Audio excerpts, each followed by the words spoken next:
Wow! MS Dhoni stunning stump out తో సూర్యాని pavilion కి పంపించేశాడు. మ్యాచ్ ని మలుపు తిప్పేశాడు.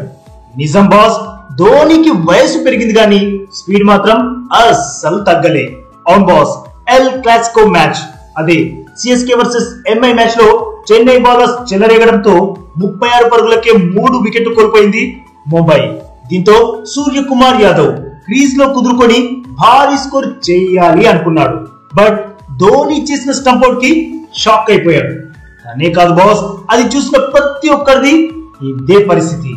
నేనైతే అది బోల్డ్ అనుకున్నా, తర్వాతే అర్థమైంది అది స్టంప్ అవుట్ అని. అంత స్పీడ్ తో, అంటే జస్ట్ 0.12 సెకండ్స్ రియాక్షన్ టైం తో స్టంప్ అవుట్ చేసేసాడు ధోని. నిజంగా ధోనికి హ్యాట్స్ ఆఫ్ చెప్పాల్సిందే. ఎందుకంటే బాస్, ధోని ఏ రకమైన క్రికెట్ ఆడట్లేదు, ఓన్లీ ఐపీఎల్ మాత్రమే ఆడుతున్నాడు. అంటే సంవత్సరానికి ఒక్కసారి వచ్చే ఐపీఎల్ మాత్రమే. అయినా అంత స్పీడ్ గా స్టంప్ అవుట్ చేయడం ఏంటి బాస్? తన ఫిట్నెస్ కి హ్యాట్స్ ఆఫ్.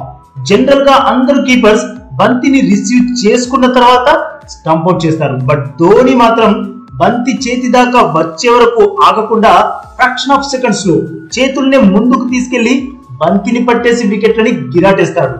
అదే తన అసలైన టెక్నిక్. అందుకే ధోని అప్పుడు ఇప్పుడు ఇంకెప్పటికైనా వరల్డ్స్ బెస్ట్ వికెట్ కీపర్. మీరేమంటారు బాస్?